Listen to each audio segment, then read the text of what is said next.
Welcome to another episode of the Being and Doing podcast, where I try to explore unique minds that are all around us in hope of illuminating new parts of reality that we all inhabit.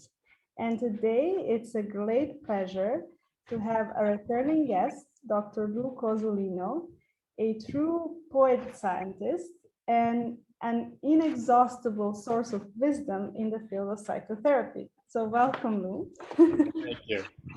Nice to be with you again. But I will not have another introduction because we have already done a podcast, but I'm really excited to have the opportunity to explore the vast ocean of knowledge in the field of psychotherapy with you. And hopefully this will become a series of encounters. And today we talk about trauma. So one of my favorite topics. And I am now curious to start with just defining trauma. What is it that we consider to be trauma? That big word. Well, probably the most important thing or the first thing to say is that it's incredibly complex and it doesn't really give into any sort of quick definitions. But I think given that I think of trauma and many things from a perspective of how the brain function, I would say that it's Freud talked about trauma resulting when there's a surpassing of the stimulus barrier. That was Freud's term. And for decades, I had no clue what he was talking about. What is the stimulus barrier? All I could think of was the blood-brain barrier, and it's certainly not related to that. But over the if you think about something for 20 or 30 years, sometimes you come up with an idea. And I really think that the way I would define trauma connected to that notion of surpassing the stimulus barrier is that it's a level of stress that reaches a level of intensity that actually subverts the normal functioning of the brain at the level of biochemistry, at the level of neurodynamics, in other words, the ability of different brain networks to communicate with each other and work together. I think from a psychological perspective, it results in many ways almost like a petrification of emotion and a narrowing of cognition. And it also results in difficulty in connecting to the group mind and being connected with other people. And of course, you can keep going up the ladder to the spiritual and the more complex social aspects. But I would think at the very core, I would think it's and this is different for everyone, but a stress that actually inhibits our the way our brains normally function. And if this happens in childhood, then it becomes woven into how our brains develop. And so our brains then, uh, how can I say this? I mean, they adapt to the trauma and then they develop, as a reflection or in resonance with that trauma going forward. So there are many avenues that I would like to explore from here. One is connected to the stimulus and to trauma being a very individual event. Do you know something about the susceptibility of the nervous system to trauma? And when people say don't be overly sensitive, what does that mean in terms of individual difference, and what we consider a trauma for one person might not be a trauma for another? Mm-hmm. Well, I think if you there is a spectrum of autonomic sensitivity. There are differences in threshold for autonomic arousal so there is that there's sort of a template genetic sort of variable there. And then during gestation and early in life, before perhaps you're even exposed to any trauma, your brain is getting built epigenetically to have a higher or lower threshold of arousal, and it's also set up either in a positive or negative way of being able to auto-regulate. So these things are much too complicated for us to understand. In other words, we can't really predict these things going forward for any individual, but there are multiple variables that come together that make people either hypersensitive or hyposensitive. And then somewhere in the middle of those things, we tend to think of those people as normal, but it really isn't normal, abnormal. It really is just an expression of biodiversity that exists on this, on this continuum. And then as we grow, there are things that will happen to us, like there will be frightening or traumatic events on the one hand, or there will be deficits in attachment or attunement or, nurturance or, environmental variables that are either positive or negative that continue to shape how resilient our brains are to stress or how vulnerable they are to stress. And so that's why, even when I can't even really, I threw my DSM away because I found it more problematic than it was helpful, right? Because what it does is, even if some of the things in it are correct, just the fact that you're looking up things categorically in these very simplistic ways, um, to me is more trouble. It's more trouble than it's helpful. So I would lean on that DSM thing because I am someone who has not been inundated in that kind of thinking, although I am a scientist and I like to categorize, but I also am very much aware of the continuum. So I'm curious, is it for a developing therapist, for example, is it important to have that baseline and then develop a continuum, or have them somehow in a way integrated? And how did you integrate it for yourself? Well, it's hard to know what the best way to do it is. I mean, I know therapists, and I actually supervise therapists who were trained in not in the U.S. but in other areas where they were thrown into the deep end of the pool, and they worked with very difficult clients and difficult families for years and years, but they weren't required to give a diagnosis.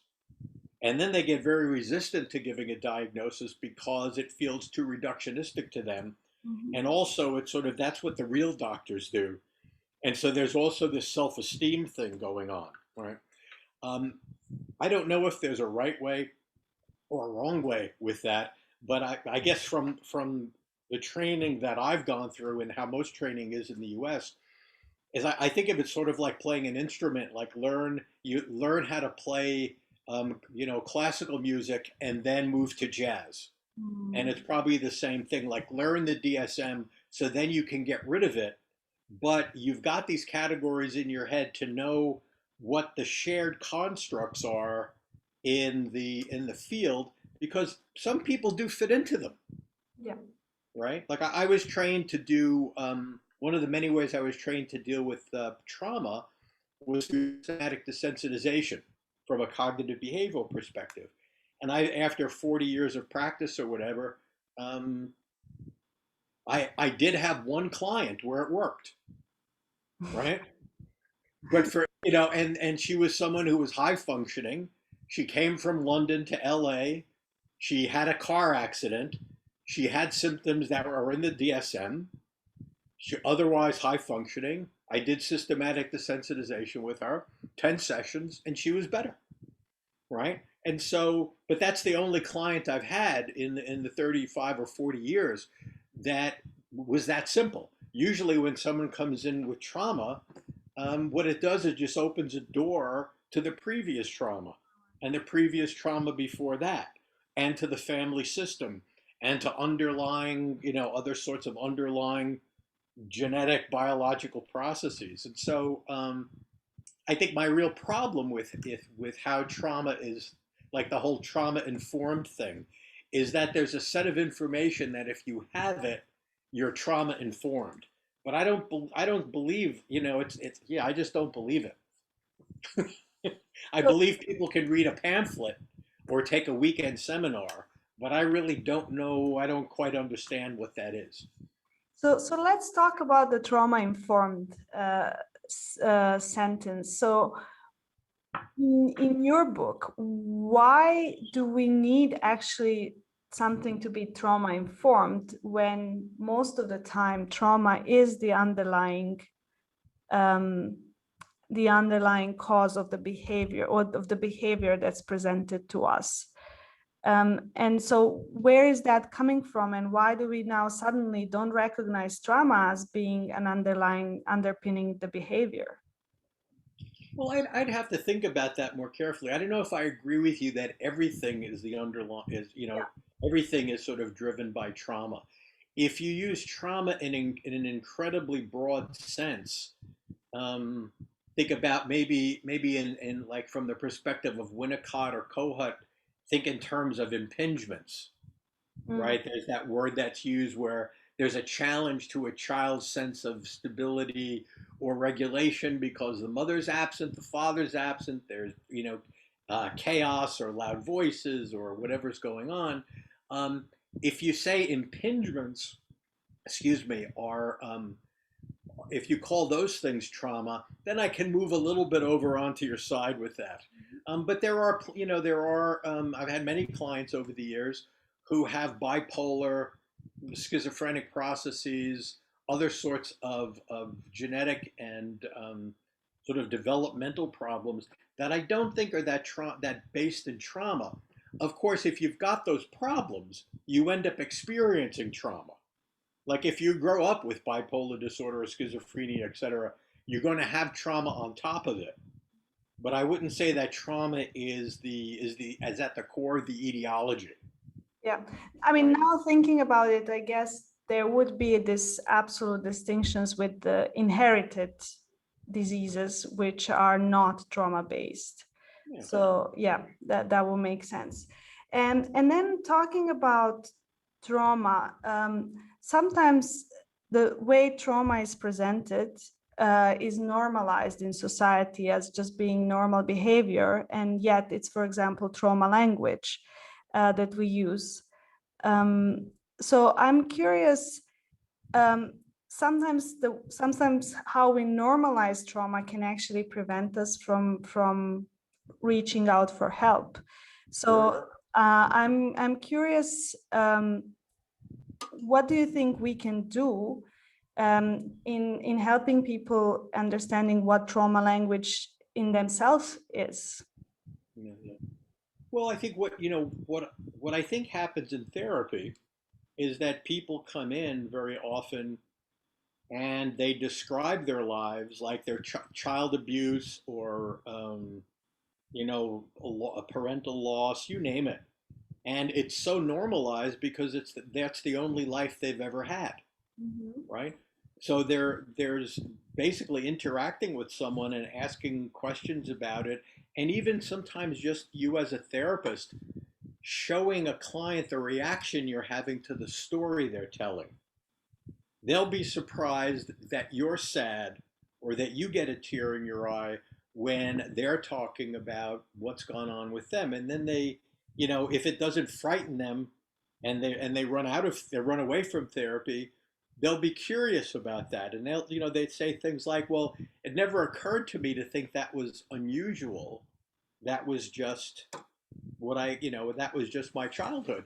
And um, and a lot, and also there's a lot of sort of cultural normalization. In other words, like families who I've worked with who are black, African American, or Irish families, and there's sort of harsh corporal discipline or child abuse, and they'll just say, well, that's just being Irish or that's just being black. And it's a little confusing because we have all of this political correctness and there's all of this kind of insanity around everybody saying the wrong thing all the time now. But I think the truth of the matter is it's part of our job as a therapist to say, well, it might be something that's common, where you grew up and common in your culture, your family, but we don't necessarily have to assume it didn't have a negative impact on you, right? Because it would be, if you think about the symptoms you're presenting with, right, and which you say you don't know where they're coming from, and then we look at the types of things you had to survive growing up, it could be that there's a causal relationship. And then what you run into next with clients is, well, if it has to do with their family, they are very protective of their parents. And they say, and so there's all of the mythology that people come out of their childhoods with. And so that's just being a therapist. You have to sort of go over and over and over those things and circle around and circle around. But between sessions, clients go away and think about things or mull on things. And then often they'll come back 2 or 3 or 4 weeks later, and now they've just thought of something. Maybe it was maybe it's the way I was treated that's related to this. They're not even able sometimes to say, well, this is something you said. They have to, in a sense, discover it on their own, and they'll dissociate the fact that you even mentioned it. So there's just a lot of interesting processes you know, that go on. A lot of loyalties. There's a wonderful book, if you haven't read it, called Invisible Loyalties, by No. a fellow named I don't remember his first name, and I don't even know what country he's from. I guess his name is Borzamenji Nagy, Nagy, and it's called Invisible Loyalties, and it was one of the most influential books that I read in therapy, and it also helped me in social neuroscience, realizing when I was reading, Bowen and other biologists, that we are woven together into these organisms called families and cultures and all, and that we affect each other's internal worlds, and that we share mythology and all of these things. So when you're working with a client in therapy, you've got the whole family in there, and you've got the whole culture in there. And unfortunately, you also have your family in there and your culture, so it gets really crowded Yeah. in the therapy room. I have to say, wherever I go now, I always mention this, what you're saying. There's never only two people in the therapy room. So, and also talking about the normalization and basically also all the layers of defense that we are creating. I'm wondering, basically, how much also just being immersed in a certain, you mentioned culture or race or belonging. For example, I know Eastern European way of thinking being tough or things like this. How much, in a way, how do we escape the collective unconscious? Um, uh, and I know uh,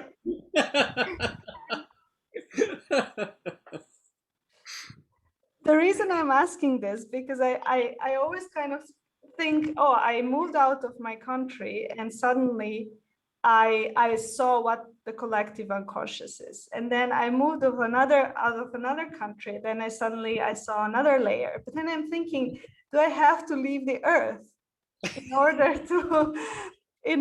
to kind of peel more and more layers of so in a way, I'm always curious, how do we make those breakthroughs in our current collective narrative, in global collective narrative? Well, I mean, leaving the earth may be helpful. Maybe not practical, but it might be helpful. I remember from my student days that one of my professors said that philosophy is born in port cities. It's like where you keep running into people who don't share any of your assumptions, yet they're doing just fine without all of the things that you think are necessary for existence and survival. And so I think it just we are. I don't think we're capable of not being embedded anywhere. Those of us that move across cultures feel kind of homeless.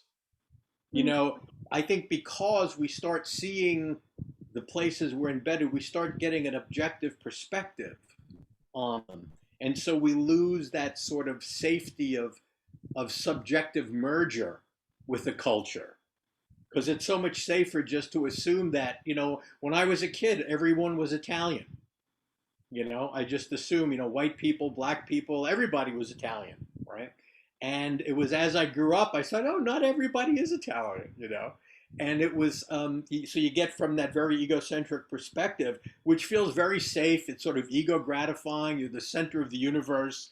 And then the more you meet people and the more you travel, the more you feel more like a little speck, walking like an ant walking on the planet. So I understand why a lot of people don't want to leave home, Yeah. because you lose that sense of certainty you have, right? But to go back to your question, I'm not so sure. I mean, I think that's probably as best we can do, because I think if we went, if we got in a spaceship and we went to the moon, and you and I were doing this on the moon, we probably would just be confused and disoriented, and then we'd have to create our own culture. But then we would create all sorts of things that our children would have to go to therapy to get over. Yes. I think it's just life. That's very, very true. I'm starting to realize that and touch Yeah. that point. Yeah. So we should all, the minute we think of having children, we should start saving for therapy for them. Yes. Forget college. Start saving for therapy. That's what I am always thinking, because we might not even just be a match with our children, and that's it. That's trauma in itself. Right. Um, and you mentioned briefly in the first description of trauma that there are traumatic events that can happen during the lifetime, and then there are traumas that happen during the development. So how do these traumas present, and do they sometimes present differently, or they can have very similar consequences? Hmm. Can you help me a little bit? Can you narrow that question down? So let's say, would you, would developmental trauma uh, present in terms of symptoms similarly to a trauma that would happen, such a car crash? So do developmental and, let's say, PTSD kind of symptoms can present similarly, or developmental trauma is much more layered and complex? Well, I mean, that's a huge and complicated question in itself. But just think about sort of a basic core principle of trauma, or of arousal, is having a very low threshold for amygdala activation. And and then if when the amygdala becomes activated, it triggers the secretion of adrenaline and cortisol. It raises dopamine, it decreases serotonin levels. So all of those things are sort of just physiologically, seems to be wired for most of us, um, connected to amygdala activation. So we're really talking about the threshold of firing, right?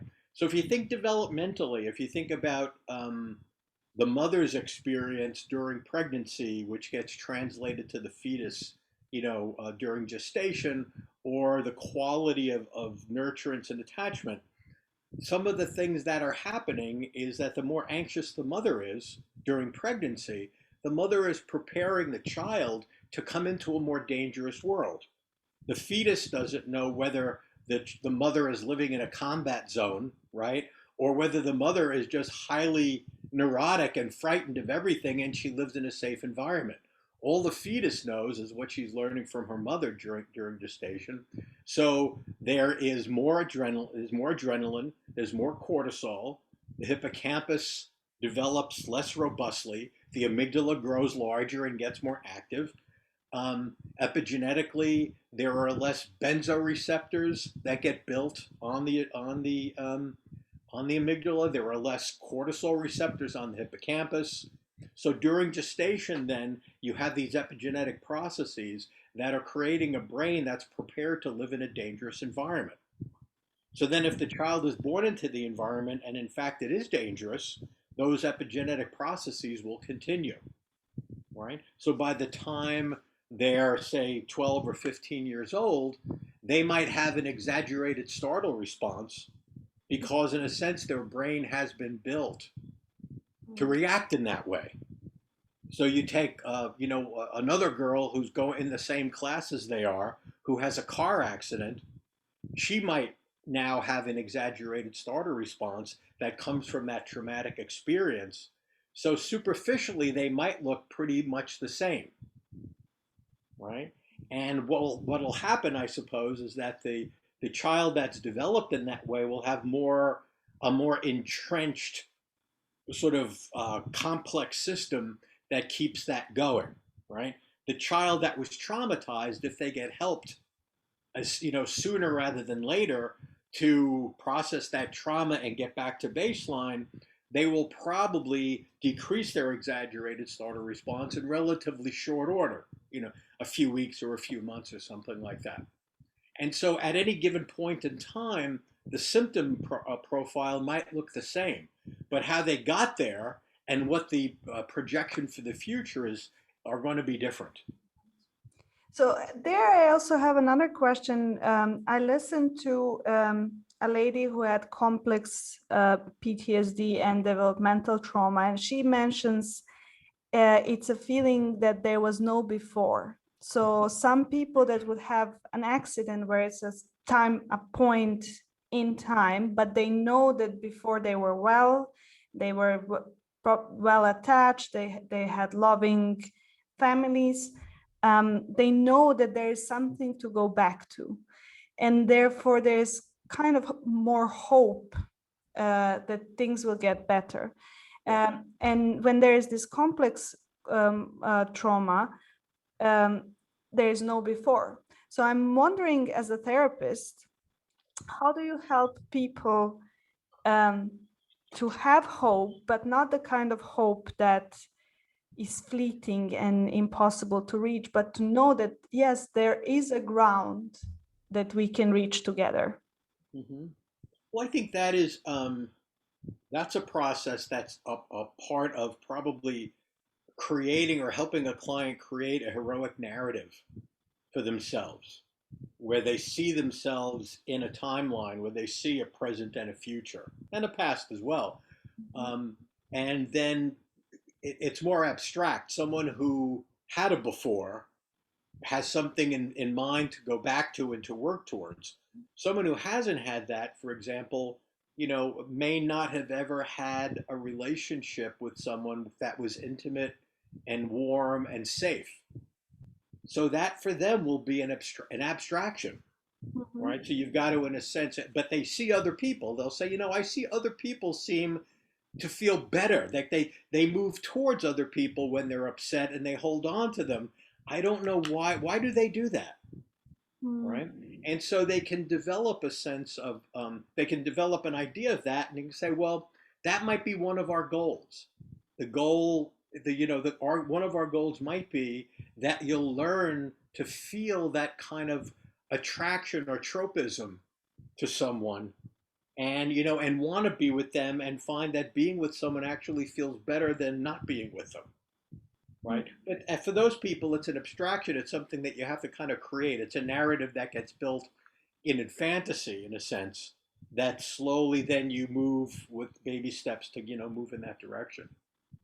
And now this actually brings me thinking about basically the social brain, and actually how we set the standards for each other.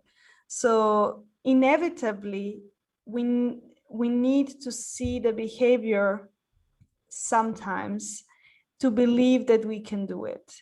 So being immersed in a society, we can have an after when there was no before.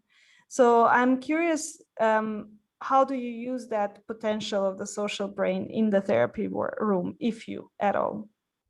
Well, when you say have an after, are you talking about You other than relationships? Are you talking about like a different type of life, quality of life? exactly, a different type of quality of life. Yeah. Yeah. Well, I think those are the things that you kind of drop. You sort of drop those things towards the beginning of therapy as questions. Have you ever considered that you could spend a day and not be frightened? Have you ever thought about being with another person and feeling relaxed like you are when you're alone? You know, um, many people who I work with who are who I work with as a professional coach have been motivated their entire lives by being terrified of failure. And so then the question is, well, is it possible to be motivated by interest or curiosity, or a positive emotion as opposed to a negative one? and it opens up those conversations. And then, usually after you talk about those things for a number of months, clients start coming in and they say, I had a little bit, I did this little thing that I didn't do because I was afraid, but I wanted to do it and I liked it. Is that what you're talking about? And then that becomes an island, in the middle of their ocean of terror, to say, okay, that's great. Let's do that again.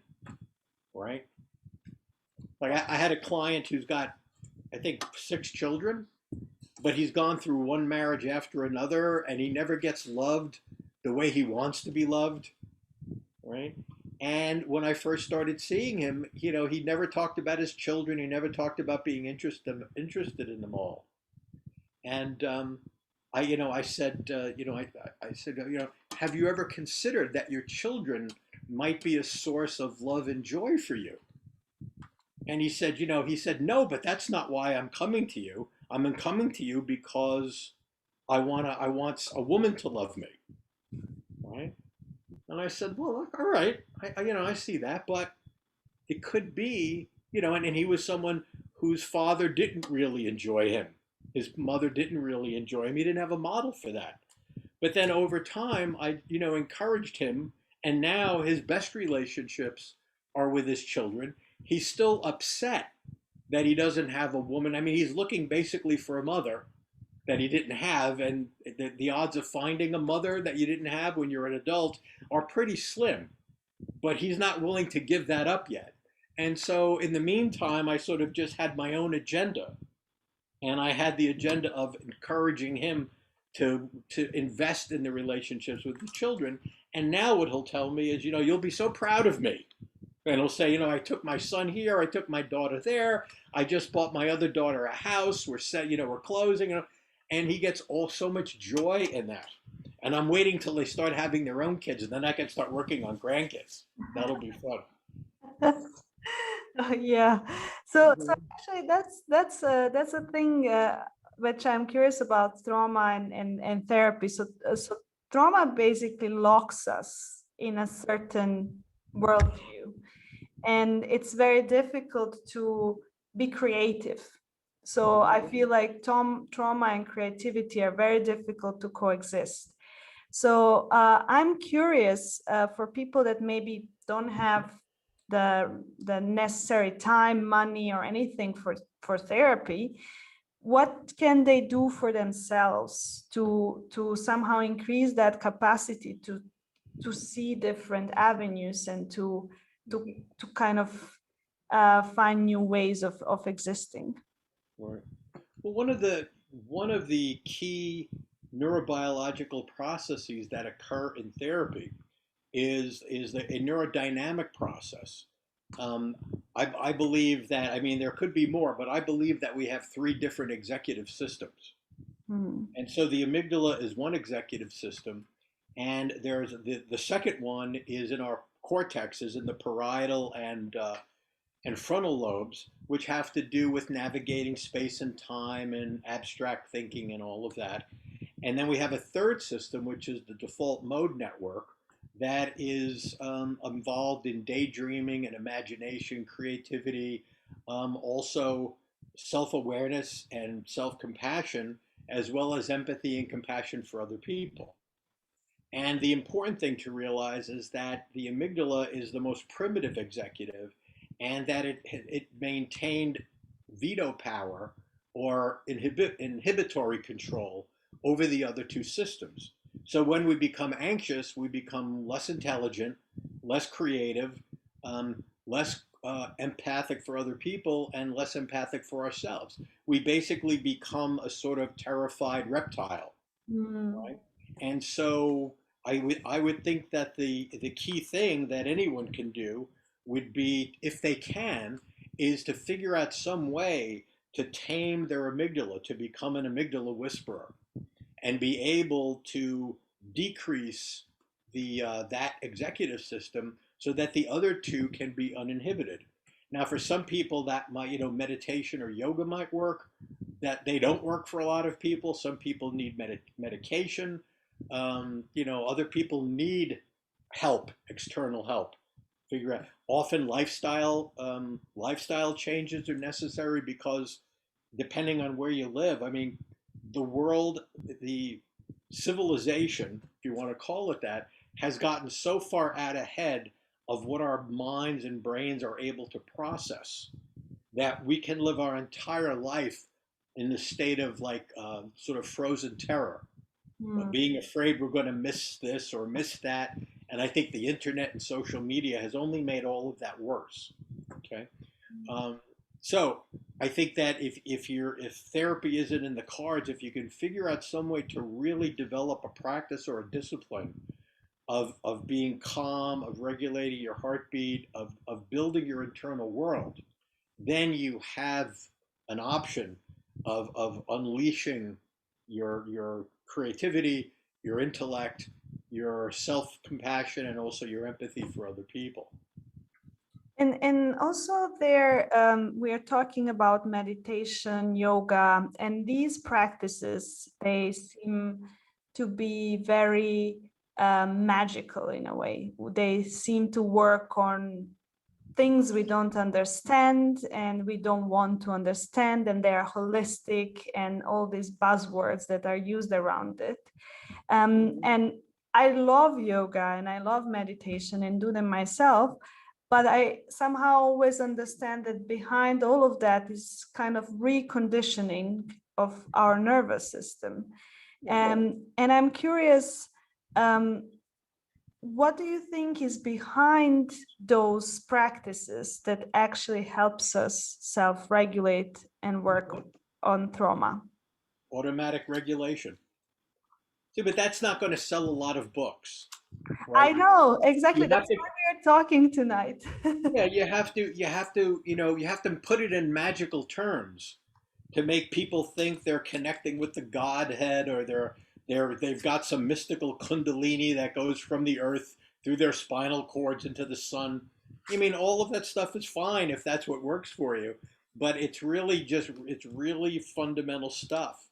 You know, we really love fantasy and science fiction, but it really is autonomic arousal. Yeah. And you can put whatever else on it you want if it makes you happy, but it's not that complicated. Exactly. I mean, that's exactly what I wanted to touch upon, that sometimes it feels that is not that complicated. And Right. using all this complexity, we somehow, I feel like, take away from our healing process. Yeah. And when I'm saying the word healing, when we talk about trauma, that's the word that is very often used in conjunction. So, what do you think healing means, or not? What do you think? What is your conception of healing in terms of psychotherapy and in terms of what happens to the brain and to the body? Well, I think I talked about this in my first book, in the neuroscience of psychotherapy, is that, mental distress is a result of different systems in the brain perhaps not developing, and then different systems in the brain not associating or communicating with each other. So I think there's integration is the key term, balance is a key term, as far as our brains are concerned. And then we have to integrate, we have to integrate our brains. We have to integrate our psychology or experience of ourselves, that we're not the super child that perhaps we thought we were when we were kids. We're just another bozo on the bus of life trying to get through the day. That's really helpful, like just accepting your humanity. So there's that piece of it. Um, that you can accept some sort of belief about your place in the world or your role in eternity and all of that stuff. But all of those things are man-made, and they're basically there to make us feel better and to help us deal with death and not being special and all of that. Um, yeah, and I think it's all of that, and it's connecting with other people. We really, most of us anyway. Of course, there's diversity in this, but I think for most of us, our job is to be born and have babies and then die, right? And so I think having babies is a good thing for most of us. And if you don't have your own baby, spend time with babies of other people because they could probably use the help, right? And it's just, and try to find it. If your family is pathological or you can't stand your family, you have to make your own family, or you make a family of friends, right? And of course, there are people that want to live alone on mountains, but that usually is an exception. And people that like to hang out with other people and tell a lot of jokes and drink some good wine, they tend to live longer and are happier and healthier, Hmm. right? And so, yeah, I think you have to sort of stop thinking it's so special and just get with the program. Yes. Yes, I mean, absolutely. I'm also thinking about just regular exercise. It feels like Yeah, you won't get a six pack unless you get on with the program. that's true. That's true. When you're my age, you're happy to have a keg. Yeah. I'm actually curious about trauma and the unconscious, and why trauma sometimes um, repeats itself, and what is it that happens to our bodies and our brain which leads us to those cycles of trauma. Are you talking about like repetition compulsion? Mm-hmm. That okay. Well, I mean, I think Freud's notion of repetition compulsion, as I understand it, is that there's this I think he talked about this notion of we want to heal. So what we do is we keep going back to the scene of the crime and recreating it for the opportunity of healing. Um, but that doesn't. I don't believe that anymore. I think that was an early idea. I think really what happens is our brains, either during development or later in life, our brains are shaped by trauma to survive in traumatic situations. And so what I think we do is we either seek out or we create the trauma because that's where our brains feel most at home.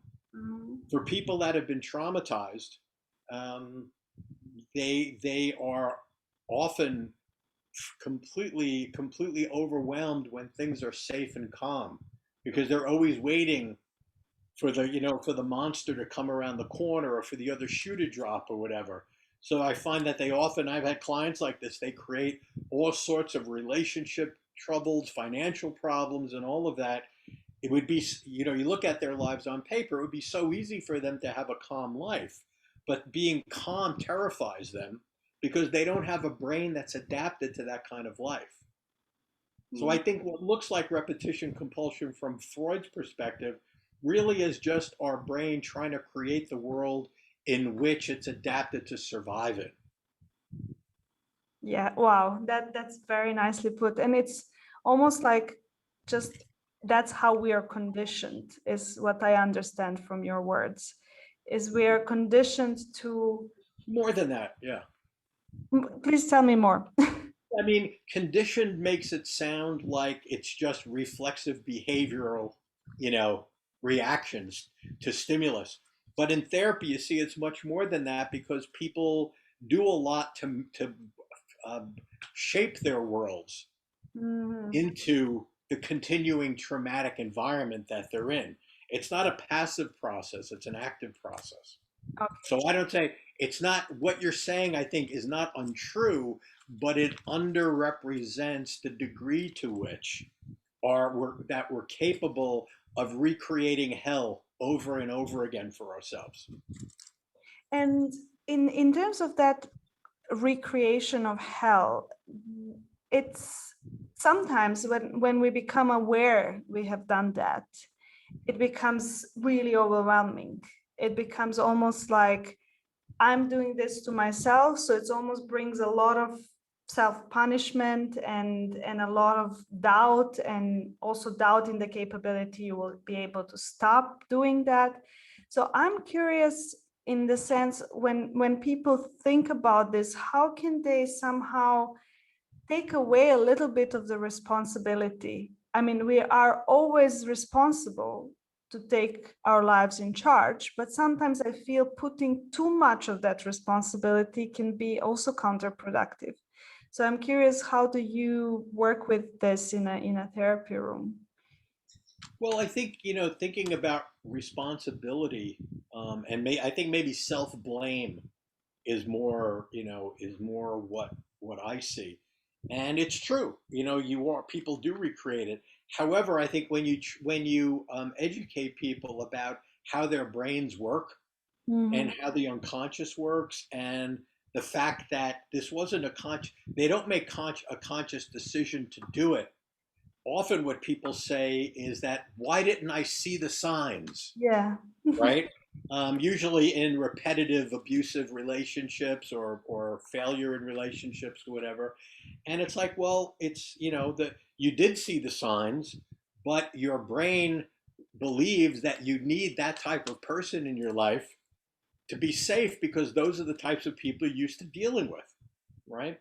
And so one of the things that I tell many of my clients is, listen, we don't know what the right thing for you to do is right now, but we know the wrong thing to do. So I don't expect you to do the right thing, but what I want you to do at the very least is not do the wrong thing, Yes. right? So the next time, you know, a woman approaches you who wants to go out with you and they have a wedding ring on, say no, right? Or if you're married, right? The next time you see an attractive woman and you feel like you want to go out with her, say no, that you're married. Remind yourself you're married and don't do it, right? Well, and whatever sort of addiction you have to the flirtation or the seduction or whatever's going on that's ruining your life, let's deal with those feelings. Sit with those feelings and bring those to therapy, and let's work with those. So don't act out, act in, Yeah, right? I like Come that. in, come into therapy, come with those feelings. And I think over time you'll figure out what the right thing to do is. But many times in life, you only know the wrong thing. So you got to stop doing that first. And I really like the acting part. So um, touching there is the difficulty obviously comes when we are overwhelmed with a feeling, and it's difficult to slow down the process. It's difficult to slow down and come to that awareness. So I'm curious, um, especially in today's day and age where everything is really fast and we are somehow made to to make these fast decisions all the time. Um, how do you practice, and maybe how do you teach people to have that space between the stimulus and response? Well, I think the where we start usually, where I start, where clients start, is that you realize that you've made the same mistake again 2 months ago, right? And now you're paying the price for the mistake. And I think the more you focus on it, the more you talk about it, the more you understand what you're doing, the latency between when you make the mistake and when you become conscious of the mistake continues to decrease. So the first goal is to keep decreasing that latency to the point where people can see it the next day, Mm. or a few hours after they've made the mistake, or then while they're making the mistake, right? Because as you associate consciousness, right, as opposed to dissociate consciousness, the different neural systems, the different executives can integrate and cross communicate in real time, as opposed to in retrospect, Mm. right? So then what you're doing then is, a goal would be, okay, you're doing this, you're going to the liquor store, or you're picking up the wrong guy, or you're spending money you don't have, whatever it is. The goal then is to realize you're doing it while you're doing it. So you're doing simultaneously, you're engaging in bad judgment as you're doing it. So, this is really screwed up what I'm doing right now, right? And so then once you get there, right, then you've got the opportunity to have internal integration and make different decisions, right? Because you're doing it in real time, right? And then that's a different kind of work. And again, it's all about increasing consciousness and awareness of what's going on. but also, I'm about to buy this fancy car. I already have a car at home, but it's giving me a little shot of adrenaline or serotonin now. It's making me feel good, and I realize I'm depressed. I'm buying this car because I'm depressed, right? Or I'm picking up this guy because I'm depressed, or I'm lonely, or whatever. I'm anxious. All right. Well, now let's look at those feelings and let's unpack those feelings and get to the bottom of those things and start figuring out ways to understand and deal with and maybe cope with those feelings in a non-destructive way. And I like that the shortening of the between the recognizing the behavior and the behavior itself. So I'm curious. Um, it seems that there is something which we call negative behavior in this context, which is a consequence of trauma. And I'm curious, how do we recognize what's negative behavior in our lives? Because it can be something that looks positive for one person, can be completely negative for another. So I'm curious, how do you help people to do that? Well, I mean, usually people come to therapy because something in their life isn't working. Hmm. So people can be fairly pathological, but depending on their life situation, it may not cause them a problem, Yeah. right? Like, for example, I had a client who he was spending $500,000 a year buying things on Amazon because every day he wanted to have a few packages. It was like Christmas for him every day, right? So he would order multiple things every day because he never wanted to come home from work without having presents on the doorstep, right? So for him, spending $500,000 a year on things, right, on whatever books and music and art and antiques, for him it wasn't a problem financially because he made a lot of money, and so that for him it was a problem because there was no more room in his house, but it wasn't a problem financially. But for me, if I did that, that would be a huge problem, right? And so if I went to therapy, I would say, listen, I have this compulsive shopping problem, right? And I'm living on the street because I can't pay my rent anymore because Amazon has all my money. That's not what his his presenting problem was. His presenting problem was that, marital difficulties and extramarital affairs and, drugs and all kinds of other things. So the real issue for him wasn't that particular behavior. It was the fact that he was depressed and miserable, right? And so the shopping was a symptom, was a spin-off of the core symptom of depression. Because whenever he got a package, he got a little bit of a shot of adrenaline, maybe a little bit of serotonin, right? Yeah, And yeah. it's sort of a funny example, but I mean it's the same process. If you've been traumatized and you engage in cutting, or if you are involved in self-destructive relationships or other self-destructive behavior, they're triggered by some emotion, right? And if you're not dealing with the emotion, all you've got is the acting out. And so that's also something, talking about the presenting problem, and when someone realizes that they might be or might not be traumatized or needing help, um, when when do we need help, and why do we sometimes come to help only when, forgive my language, shit hits the fan? And how can we maybe correct that, and in the increasing self-awareness of the species, let's say it like this? Well, I mean, I think it's sort of part of our egotism, our narcissism, to think that we can handle things on our own. So I think that's a big roadblock to therapy. So that's one thing. Another thing is that people are terrified of going to therapy because everybody at one time or other, I think, you can hear the wolves howling in the back of your mind, right? You know there are things that you're repressing or running away from or distracting, keeping yourself busy so that they don't pain, trauma, dissociation, all of that stuff. And so there's a lot of motivation to avoid looking at it, and there's a lot of motivation to avoid feeling you need help with it.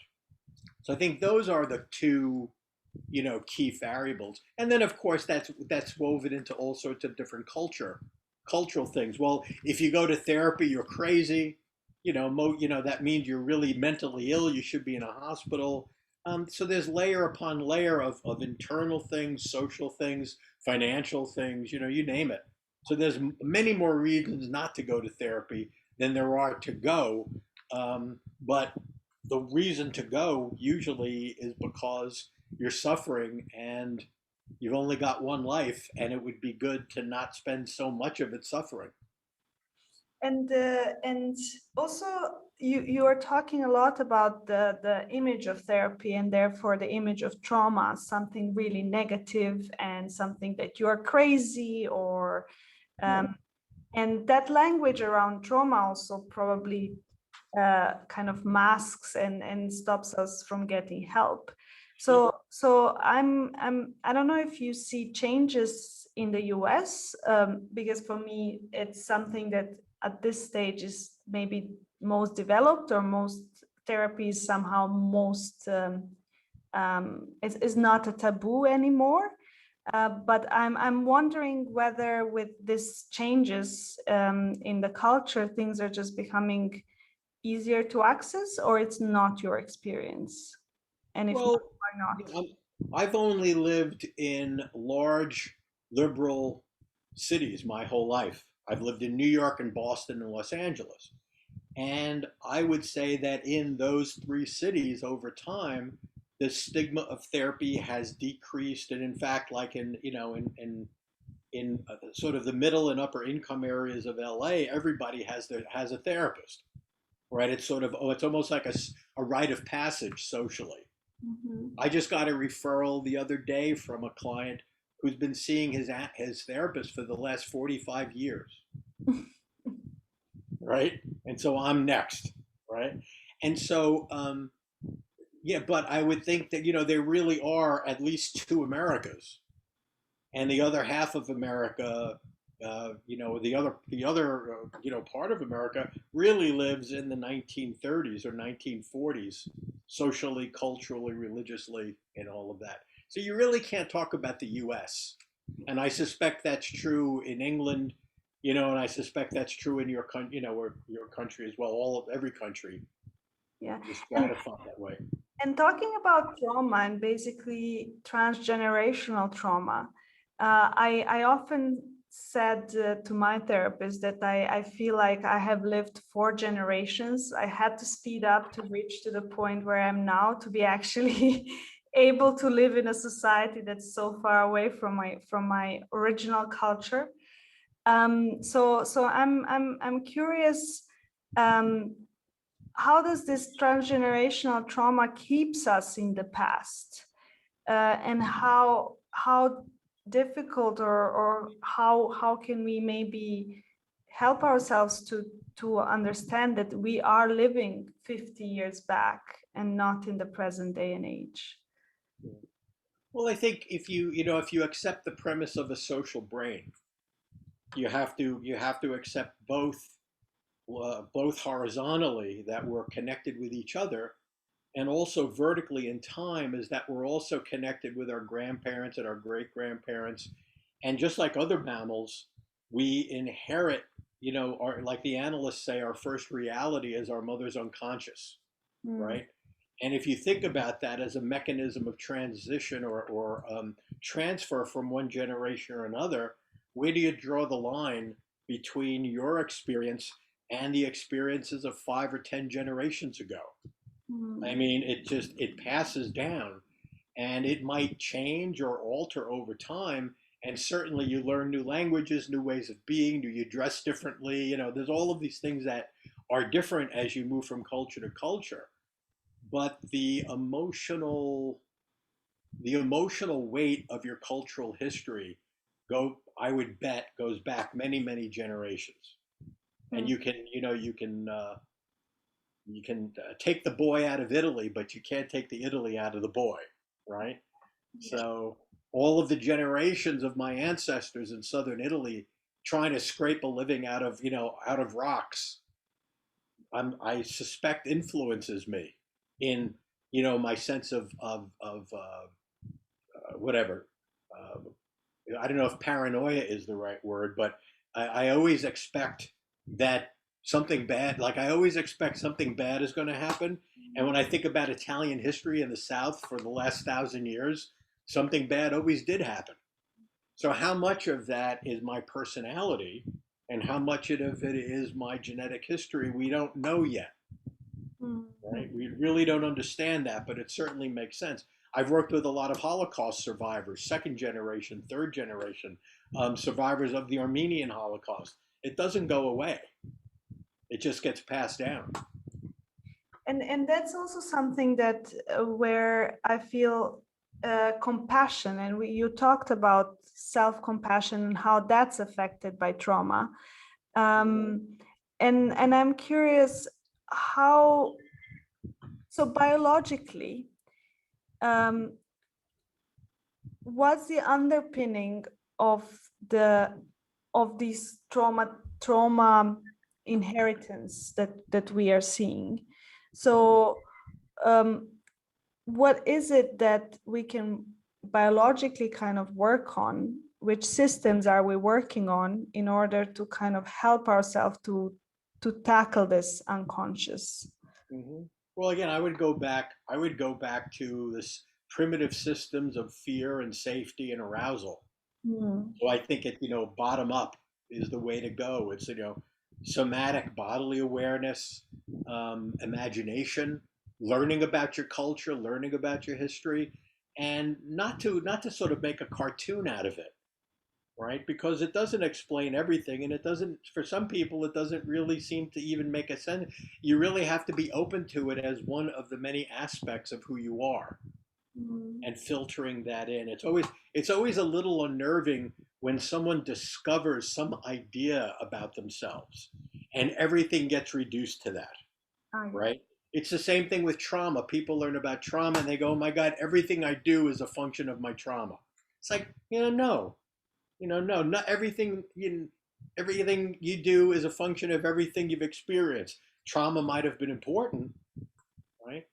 But it's a part of you, and because we have minds and because we have imagination and because we can write stories, we can become a lot of different things. Part of this is up to you. Yes. I mean, I guess trauma locks us in a place where we can only see that space and we cannot see Right, the abundance of us or the environment. right, right, Therefore, it is easy to identify only with that event or right, right. and Like I said, we become a frightened reptile. yes. We don't have a cortex, we don't have relationships. What we have is vigilance to the environment. Yeah. And I'm also curious, just to go a little bit towards the wrapping up, coming back to compassion towards oneself and to just being human and Mm-hmm. just being inhabiting a body and inhabiting this, like using the brain as an interface to relate to the world. Um, I remember you said once we can only just have the rough edges polished. We cannot have the perfection, even in healing. Yeah. So I'm curious in terms of um, healing trauma. How we kind of deal with it to the level that is necessary, but not overindulge, if you know what I mean, and then just search for being completely healed. Yeah. Well, I mean, I go back to Freud's wisdom, and he said, and he was the one that talked about that. He wrote a paper called "Therapy: Terminable and Interminable," Hmm. right?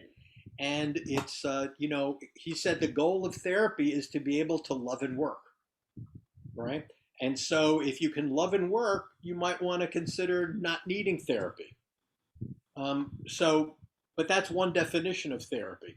Some people use therapy for the purpose of, regulating, or if they've got deficits, they need someone to bounce off of. They're isolated. They have problems. I have clients who have had bipolar disorder for 50 years.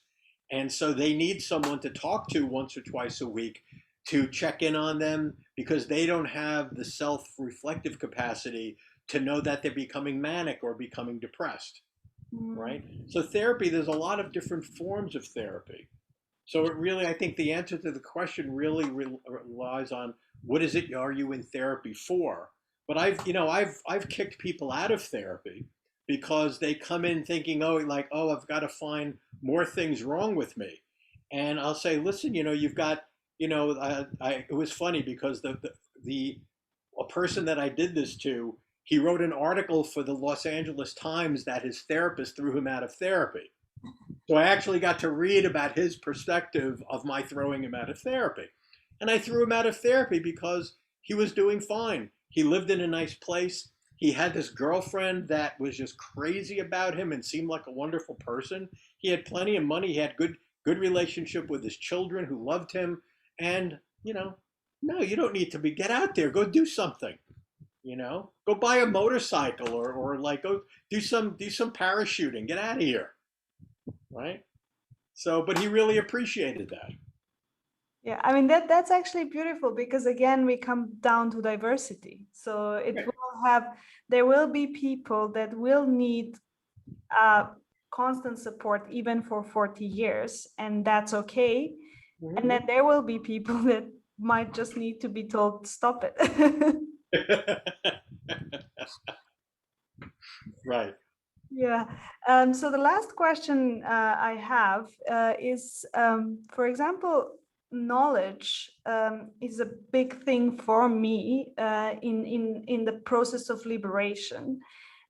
Yet somehow it seems to be very difficult to absorb new knowledge or seek for new knowledge when we are traumatized. And there is so much of it today. Yet somehow we are trapped in that scarcity mentality, um, uh, not having enough information. So I'm curious, um, how do we expand that view and get to that information that's actually not going to re-traumatize us? Because a lot of people that are seeking healing, they would go to astrologer or to a healer, whatever that would entail, and then maybe not get the help they need. So I'm curious. It's also actually I'm now digressing, but it's our job as potentially therapists to talk about this. So I'm curious what you think about that. Well, I mean,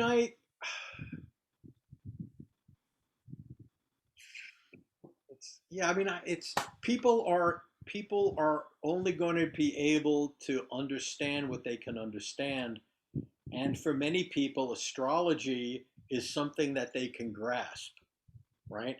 For other people, I've heard people say if you're stressed or if you're depressed or if you're terrified, go to church and find Jesus or whatever it is. Different things are going to work for different people. Psychotherapy is probably not helpful to the majority of people in the world, right? Because it's a wrong metaphor.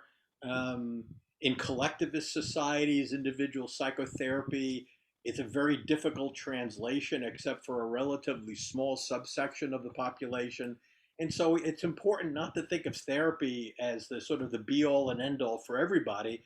It's just, I think it's a phenomena of Western culture that is maybe it's a natural it's a natural sort of evolution from witch doctors and wise uncles and aunts. When you develop an industrial technological society, you professionalize it and make people pay for it, you know but things work differently for different people. So Mm. to me, for sometimes with kids, when I get referrals to kids and adolescents, it's like the last thing they need to do is sit with me in a therapy office, and I'll talk to the, that it would be much better for this child to be in martial arts with a good sensei, or it'd be much better for this girl to take a ballet class and to get used to her body and feel her body and develop her self esteem. And so, even therapy itself, you have to figure out, is it right for this person? Is it right at this time in their life? I mean, it's just one of many options. Yeah, I'm thinking of a name of a movie of Woody Allen, which is called Whatever Works. Yeah. So I feel like, yeah, sometimes it's just whatever works, and as long as it works, it's incredible. Yeah, yeah. Well, also thinking of Woody Allen, he says in one of his movies, says I think he said it was his brother. His brother thinks he's a chicken, right? And someone asked him, "Why are you going to send him to therapy?" And Woody said, "Well, we would, but we need the eggs." So actually, there's one more question I want to add to, I knew it. I knew there'd be one more question. because there in one of your books you are talking about a patient that thinks is impregnated by a cat, and that you tried really to make her understand and take tests, and at the end you kind of thought, or maybe the best solution would just to go with her and get a cat for her. And what made me think there is actually, why is it that sometimes we really need someone's reality to match ours? Because as soon as you would kind of get at the level of that reality, you would know what would be helpful. But somehow there is a part of us, we really wants this reality to match what we are experiencing, almost as if that doesn't happen, Right. we cannot live with that. So I'm curious, in terms of whatever works in therapy and trauma, how do you think about this? Oh, I mean, I kind of regret the it certainly has been helpful for me for the years that I spent working with psychotic clients, because I didn't have the luxury of them understanding my perspective. I had to constantly move into their world and understand the world from their perspective. And it was only once I found common ground that I could figure out some way to be of assistance. And I don't think I've ever talked to anyone who's psychotic out of their belief system. Mhm. The best I've done is get them to, cohere to medication, have better relationships with their families, or whatever I could do. But you can't talk someone out of their beliefs. Beliefs are too significant. You Mm. know, that's why, I mean, that's really what's happening in the United States now. You have half the population who has one one reality, and another that has another. So it's really interesting. I mean, we're kind of moving to the same state we had during the Civil War, right? Is that the problem is, it's hard to fight a war when everybody's everywhere. There's no line that divides us now. So, Mhm. Yeah, that's true. yeah, They can be miniature civil wars. right. Okay, well, I would stop here and I would ask again, is there a question around trauma that you would ask yourself, which I have not covered, so that we can finish? Well, the only thing that I would say is, I don't think I don't think anyone would choose to be traumatized. But what I've experienced is that a lot of incredibly meaningful things have emerged and been motivated by people dealing with trauma. So I would imagine, my guess is that trauma itself, which we label as being so bad, is actually part of biodiversity. And because I think things, surviving extreme conditions result in changes in people that lead to extraordinary things. And so the last thing I would say is that don't completely pathologize the pathology. Be open to the fact that it's may well serve some purpose for us.